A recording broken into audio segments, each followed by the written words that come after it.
Welcome to the Mooncast, episode 2. I have a very special guest today. Evie, would you like to introduce yourself to the audience? Let them know a little bit about your background and why you started investing into real estate. Yeah, sure. I've got a mixed background. So basically, I've done a lot of things. I started in real estate when I was 18. Um, during that time, there was an economic boom. We saw things the way they were heading. Prices were soaring. I think it was back in 2004, 2005, where you saw just house prices doubling within the year. Just every single year they were doubling. Um, the house we live now, it went from 60,000 to 120, then from 120 to 250. And I thought, my gosh, if this continues, I'm just going to be outpriced. So for better or worse, I actually bought at the top. But I think a lot of people, they say to yourself, when is the right time to buy? Um, and in reality, the right time to buy is now. It always has been. So the problem we're having as a whole is when real estate is valued too high, it's easier to get mortgages for some reason. And when real estate is valued too low, the banks make it difficult to get loans. So in actual fact, if you the banks literally just just literally gave the mortgage at that stage. So yeah, that's how I got involved. I saw my dad doing it, and then I just copied him. Yeah. And you were sort of in the market during the 2008 housing crash, right? Yeah, sure. Can you speak a little bit like how it was like investing in real estate during that time frame? It What was mistakes were made? yeah, it was impossible, man. So once that happened, what happened basically is the mortgage rates during the time of 2005, 2006, 2004, they were roughly about 4%, 4.5%, the interest rates. Um, Now, once the housing market collapsed, it went from 4.5% to around 8%, 7 to 8%. So, what banks were doing then, lenders, they were giving interest only mortgages. So, you would have an interest only mortgage at 4.5%. And as long as you had enough rent to cover the mortgage, they didn't care. Um, but then what happened is once the interest rate shot up 3%, the rental income wasn't enough to cover the mortgage. So then you had all the foreclosures. And it was dreadful because there were people out there that had about 20, 30, 40, 50 houses, all mortgaged to the eyeball. Once the interest rate shot up, they literally lost every single one of them. There was virtually no protection, especially the ones who were doing it for investment purposes. Um, they lost it all, basically. Wow. What did the banks do with the foreclosed homes? Did they just Well, they had a repossession scheme, so they repossessed them and then they just literally dumped them on the market. So anybody could go and buy a repossessed property. Any properties they particularly liked, they took them for themselves. But the majority, I mean, they couldn't handle all the foreclosures happening, so there was people out there that were buying repossessed properties. So I know a guy who literally bought a repossessed property for um it was worth 250,000. He bought it for 120. pounds, Um right? This is pounds. yeah, everything I talk about is pounds. So he bought it for 120, and then once the market picked up, he remortgaged it for the full 250,000 or whatever it was worth, and he actually made money on it. Amazing. That's amazing. And would you say that people should buy real estate currently, like right now, or what do you suggest? How do you see in the market right now? Okay, cool. Right. So this is the way I see things. If there's a choice between buying and not buying, so let's say you have a choice between buying now and not buying for the next 10 years, I would say buy now. Okay. If you're able to hold off a bit, I would say maybe wait a year and a half, because what's happening now is we're actually at a position where the market, we don't know which way it's going to adjust. It's either going to go sky high, which I believe it will, or it's going to bottom out and then it's going to go high. I don't see it bottoming out, because I'm going to give you my logic to that. The government's printing money, a ton of it, and they've printed a ton of money, and that money they printed hasn't really affected the economy in full force yet. So what we're experiencing around the world is inflation, like hyperinflation. It's happening everywhere. Everything's going up. Just looking at things that we buy, they've gone up double, near enough. Around here anyway, they've gone up so much. So considering we're experiencing this inflation, if property prices remain the same, they're experiencing deflation because everything's going up and they're not going up. But the market will pick up to it, and once it does, it'll just shoot up. So I think that even maybe you could hold off now for maybe a year, and after the year, definitely I would get in. Unless there's some kind of a apocalyptic world war of some sort, then, which I don't think is going to happen, then I would say definitely get in the next year or two. Yeah, because I was talking to my brothers and I was telling them the same thing, that I think that because of the rate in which the Fed is increasing the interest rates right now in this high interest rate type of environment, I think it's best to wait about a year until they either just halt the rates or they start easing again, right? Quantitative easing again. So yeah, but I think that, yeah, with real estate, it's a little bit tricky because it's a liquid asset, right? It's not the same as like stocks or crypto, so the fluctuation, you can't really see the volatility as clear as you can with stocks or crypto. You would agree, or? I mean, with real estate, you don't actually see the volatility. Actually, you don't see it at all. I mean, if it does go down, it doesn't go minus 90%. What tends to happen with real estate, which is what I've noticed, is what tends to happen with real estate is that they don't value it as cheaper. They just say that nothing sells, and whatever sells is cheaper. So they say, oh, it's still worth this price, but nothing is selling. So that's the difference you have. So they'll say it's still worth such and such a price, but nothing. The market's not moving. But in actual fact, anything selling will be selling at a lower price. So it's kind of people who have houses don't sell them. Nobody really wants to sell in a bear market or in a recession or whatever. They just don't want to sell, and the ones who do sell are desperate. So that's kind of what happens.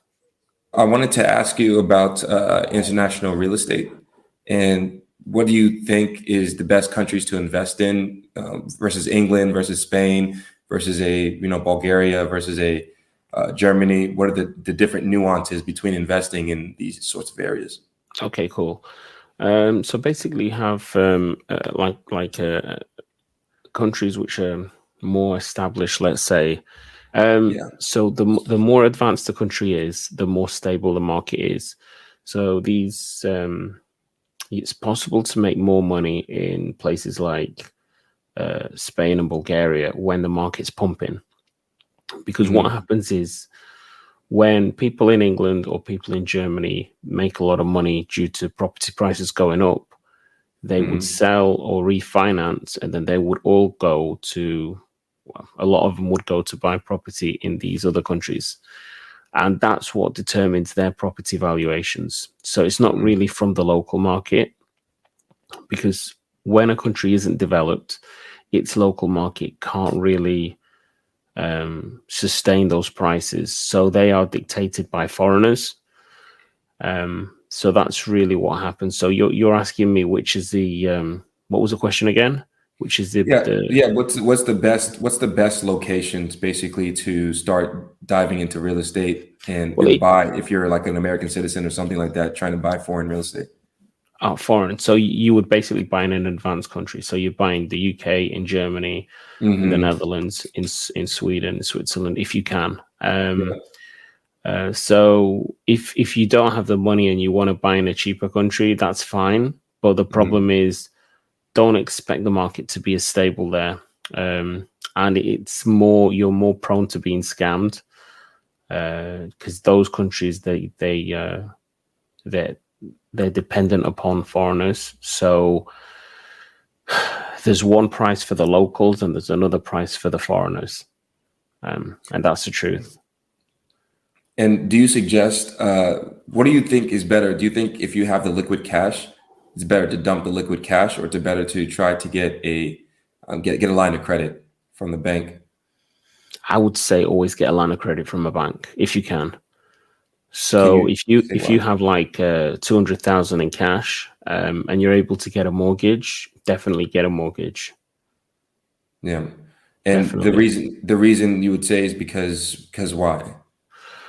Well, because first of all, it's better to use somebody else's money Mhm. to invest, and second of all, you've got that liquid cash to protect yourself in case something does happen. Something unforeseen happens in the future where you may have to fix something up, or you just bought a house and there's been repairs to it that you haven't accounted for. And also, if you're renting it out and you get a bad tenant, then you've got that money to fix the property, because some tenants, just like your own, I mean, I'll explain this on a personal level so you can tell. So within your house or within your living quarters, if you were to really, really try and find something that needs repairing, you could find it. Okay. And I'm not saying that in a bad way. I'm just saying that every house has things that you need to do to. If you get a bad tenant and they start nitpicking on everything, then those things are going to cost money. Do you understand what I'm saying? So Mm-hmm. they might say, oh, um, this isn't 100% or that's not 100%, and you could easily spend thousands. So I would always suggest that people have some liquid cash to kind of help them either with repairs, or maybe the house is empty for 2-3 months. Um, and it's a buffer really. Unless you come from like a wealthy family where you can get bailed out, then you need some liquid cash. Yeah. Yeah. And for those who don't know, can you borrow money from the bank past the excess amount of what the actual price of the house cost in the market? If you know what I mean, say the house costs 200,000, can you borrow 250,000 in credit from the bank to No, get you that buffer? I see. no, they're not going to allow that, really, are they? Because your security is the house, so they have a loan to value, if you will. So if the Hmm. house is worth 200,000, they might lend you 80% of that. They're not going to lend you more than the house is worth. Got Yeah, it. yeah, because that's considered negative equity. So if they did that, there's nothing stopping you from walking away and not paying them a dime.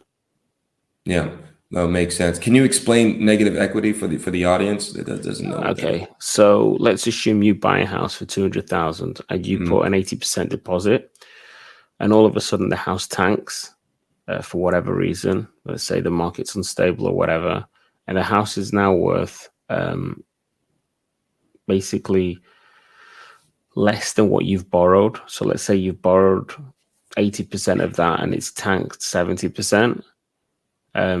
Effectively, the house is in negative equity, which means that the loan you're paying off is valued at a higher is valued higher at the actual house you've purchased. Mhm. Got it. But that's only a temporary thing, right? Because you mean, the house prices always keep going up, right? Yeah, I mean that might be a thing for 2, 3, maybe 4 years. Also, if you get scammed and you overpay for a house, Hmm. or or all of a sudden an area just becomes abysmal to live in, and people Hmm. move out of that area, it may not be such a temporary thing. It may last for 10 years or 6 years, depending. Hmm. So if for example, um, if I know of a scam that actually happened where a developer was just buying land, and he was buying land. He was building a large number of houses there, and then he was selling them to people in London. Now, property prices in London are very different to property prices. I think this place was in it was in Scotland somewhere. So property prices in Scotland and property prices in London aren't the same. And then he was just developing these houses and selling them to London investors. So when you get scammed, I mean, it can set you back 10, 12 years, but that's negative equity. Basically, buying a house, I'm paying more than what it's worth. And normally that's done right in the beginning.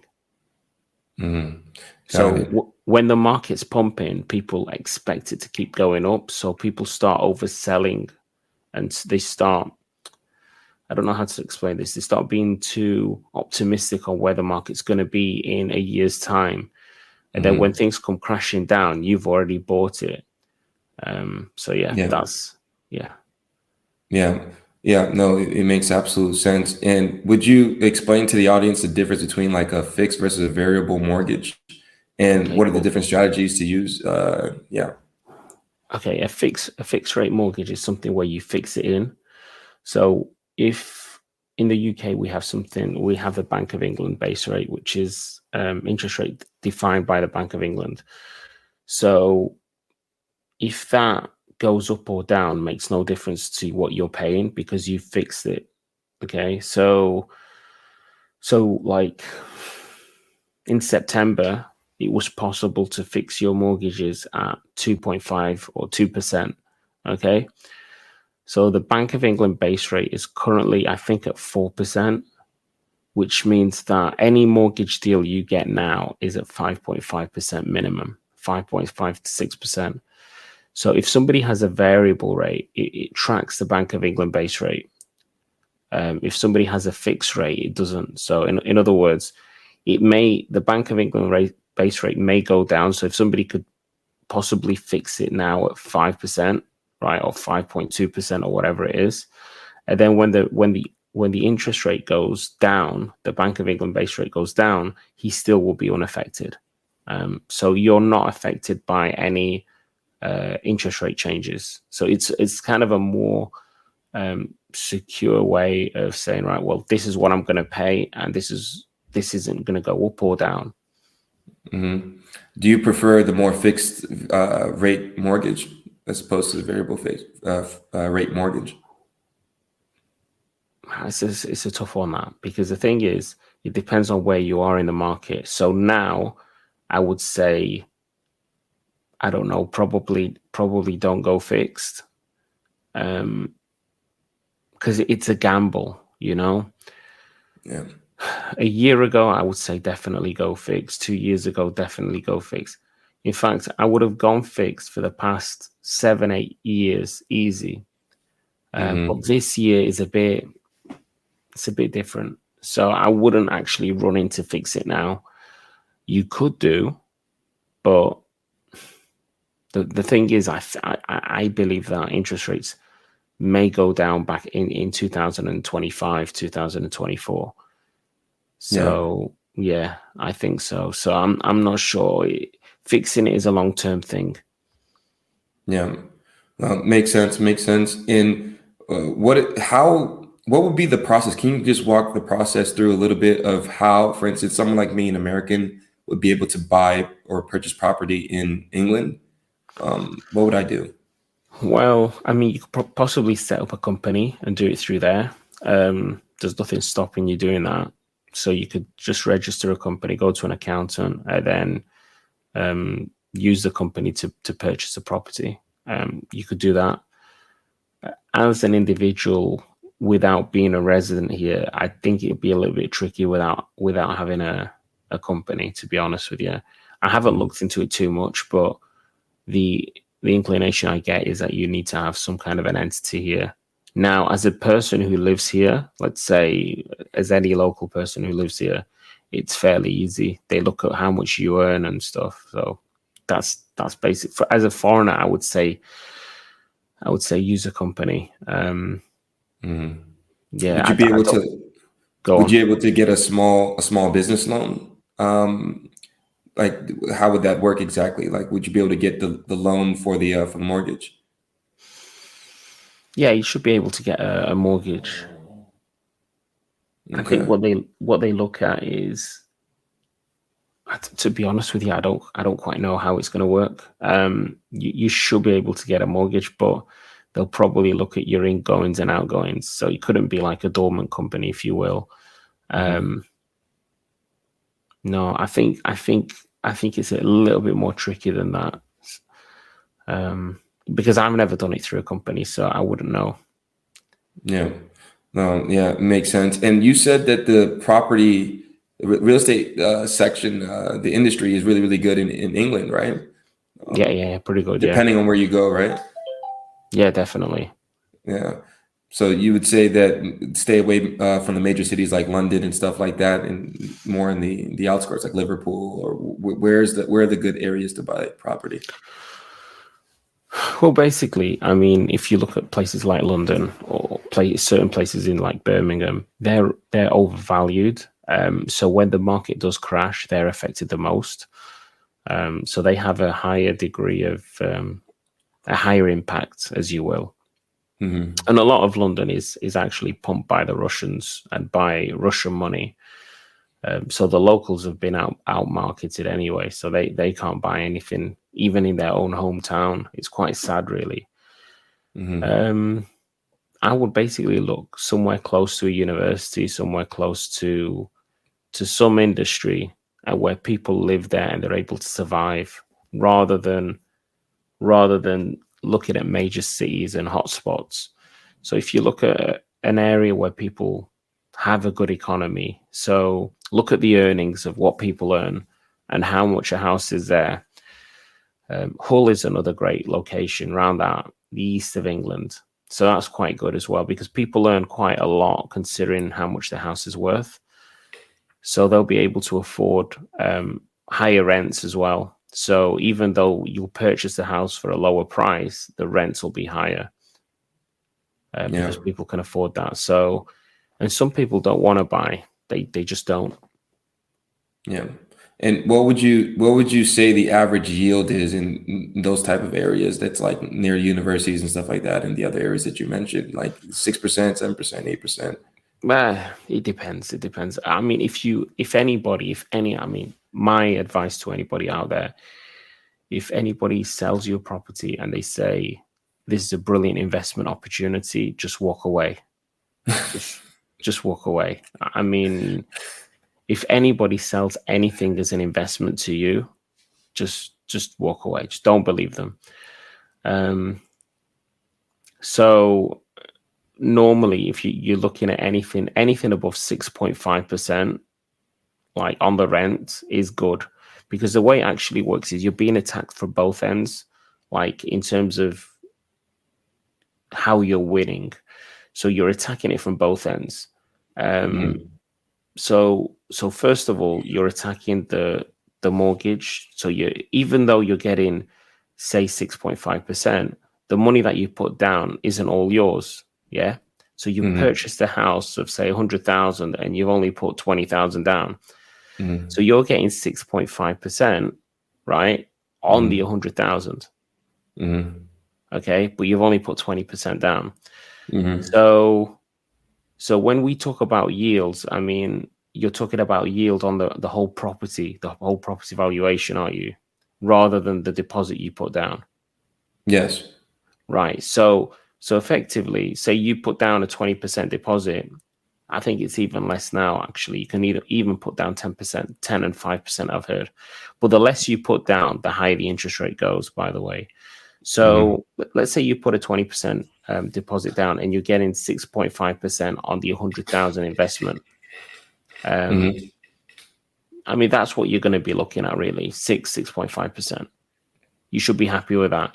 Any company out there that's saying that they're giving yields of up to 11% or 12%, they're just scamming you. They tend to be student let out, and the student economy isn't as vibrant as it once was, mainly due to Brexit.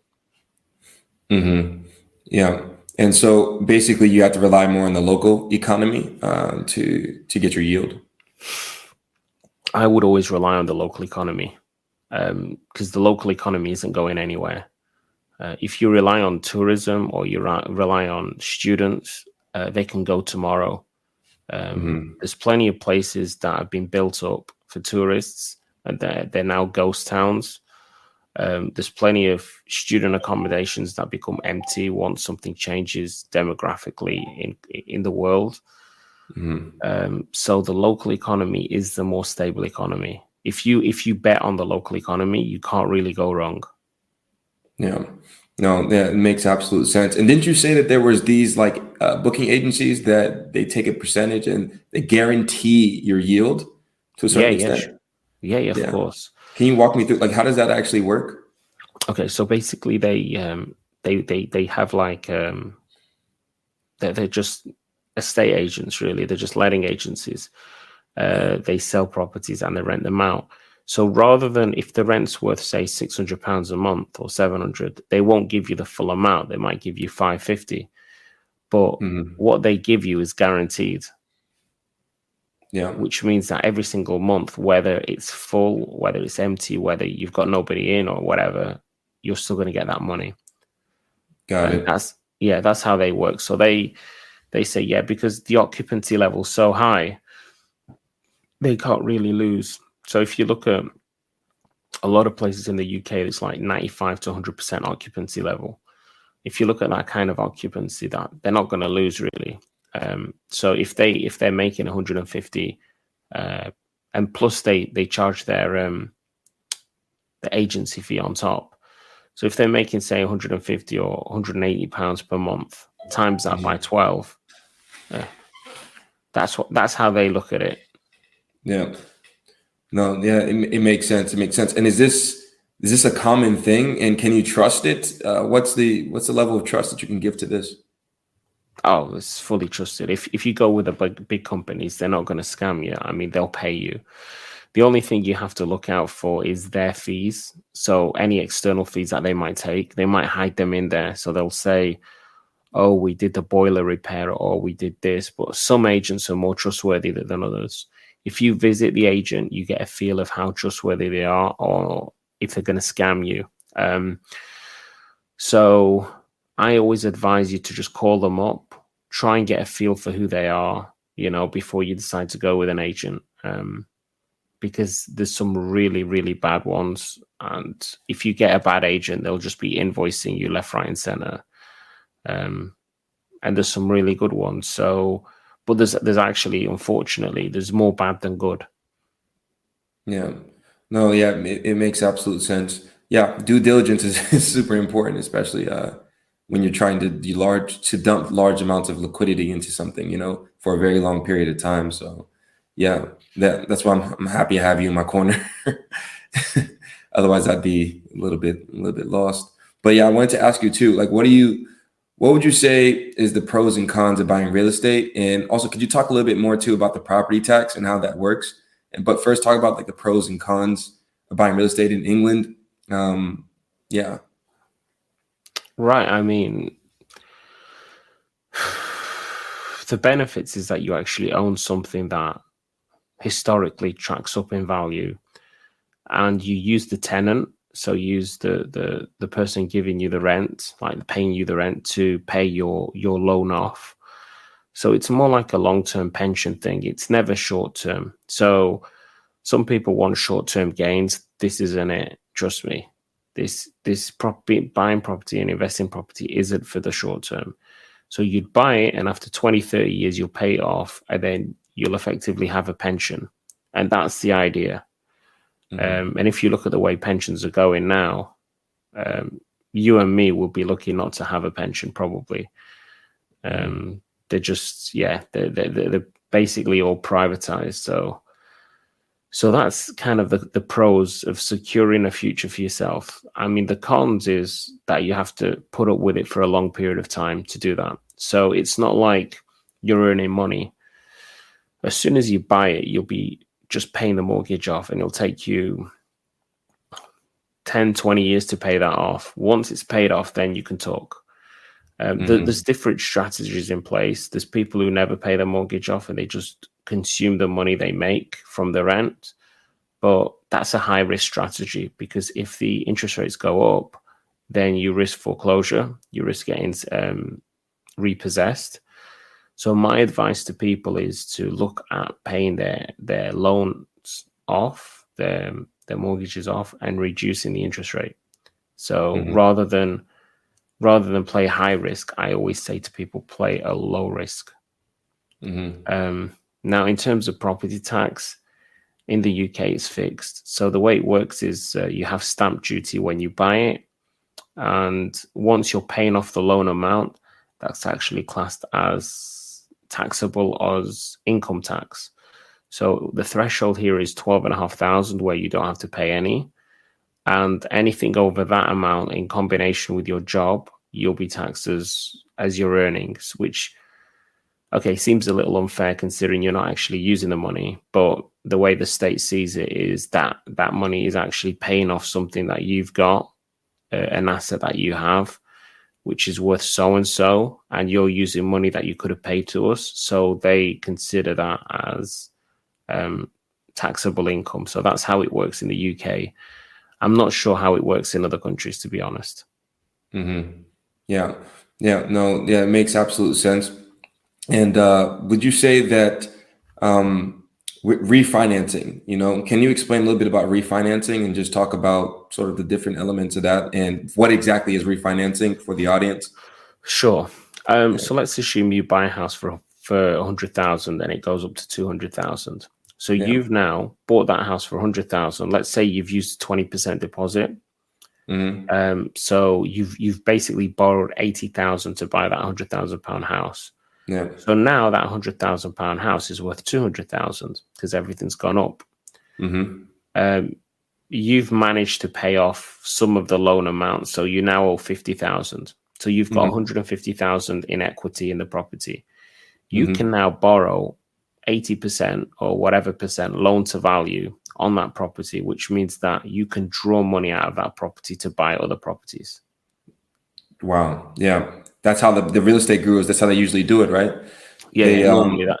They collateralize their house after the equity appreciation, and then they borrow the loan to value around, like you said, the 80%, and then they dump it into another property, and then they do the same thing when that equity appreciation increases again on the next property. Yeah, it's a high risk strategy to have, because you're subject to the interest rates going up. So I never recommend somebody to take the full amount. If you've got 150,000 in equity, and instead of drawing the maximum, draw mid-level, because if the market does fluctuate, at least you're not in negative equity and your interest rate will remain relatively low. Yeah. No, yeah, it makes absolute sense. And with the property tax, when you take that into account plus the mortgage that you're paying, are you actually really earning yield? Well, it depends how much income you're making. I mean, for the UK. So if all your income is just one property and it earns you 12 grand a year, then you're not going to be paying anything, you're not going to be paying any tax.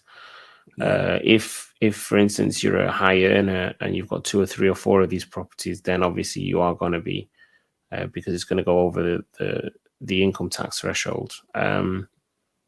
Are you earning anything?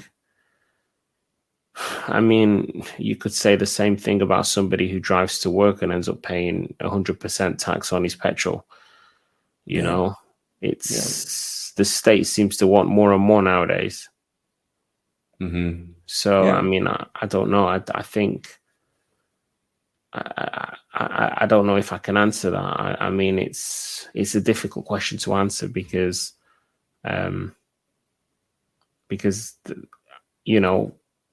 you're earning more than somebody who's got the money in a bank. That's for sure. That's for sure. So if somebody had 100,000 sat in the bank, within 10 years and deflation, he's going to be left with less. So with inflation happening, and your currency being deflated, his purchasing power is going to be less. But when you have a property, the inflation based on that is going to be, you're at least going to keep your purchasing power, if you will, and hopefully pay off a house. So that's the idea for it. So you'll have an asset that gives you a yield of whatever percent once it's paid off. That's the best you can hope for. It's not really a short-term game. This it is a long-term game. Yeah. So I don't know if it's worth it with the taxes. I mean, if you have a bad tenant can cost you easily 5 to 6 to 10,000 easily.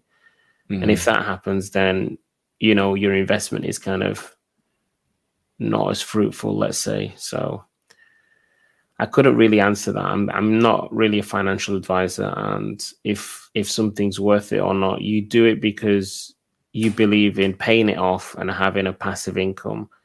There's going to be points within that aren't going to be worth it. There's going to be points that they are worth it. And if you're in it for the long game, you're going to come across those points. So I think long term, it's probably worth it. Yeah, for sure. You'll be the winner long term. Short term, you don't know. Yeah, no, that makes absolute sense, man. And I had a question because how I'm looking at the market is, the baby boomers are retiring right now, and what I see in the future is a lot of them are going to move. The pensioners, right? They're going to move from these Western areas more out east, more out to Southeast Asia, more out Eastern Europe, because it's less expensive for them to enjoy their pension and optimize their capital, right? So, what do you think about this? And in terms of the real estate prices out east in Eastern Europe, in Southeast Asia, what do you think about this prediction that I have in the next 10, 15 years? All these pensioners, not being able to, their pension not being able to keep up with the rate of inflation. Okay, so anything in the market that does happen, it's always temporary. So let's assume that does happen, and all these pensioners move to Southeast Asia or less expensive countries.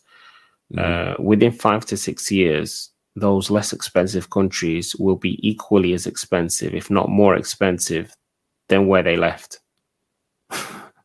So you're not winning. So if you think about it, that's what happens. So if for instance, I know that there's locations in Spain, there's locations in Greece and in Cyprus, which they're more expensive than actually living somewhere in Germany. Mm-hmm. So on the end of the day, if your prediction does happen, where all these rich people move from one country to another country because it's cheaper, it won't remain cheaper for very long. So depending on how many go in. So if there isn't many tourists, if there isn't many people moving across, it could stay cheaper. But if there's a lot of them and they have a lot of money, they will be the ones determining the market, and it won't remain cheap for very long.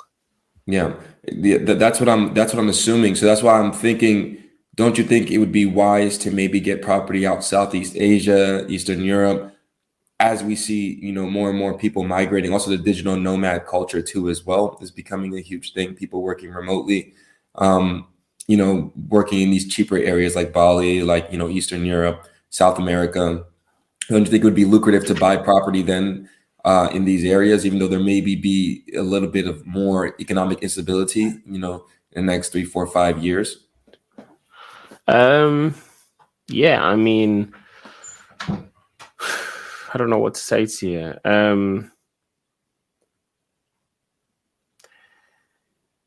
Yeah, I mean, if you want to buy now, it's always safer to buy now or wait for people to move. Once people have moved and everything goes up, the game's over. The only issue you're having is who to trust when you buy stuff over there. It's mm-hmm. not as easy as just going in and buying it. Like, these countries are dependent on foreigners. Foreigners generally get scammed. So you've got to be really, really careful. Yeah. All right.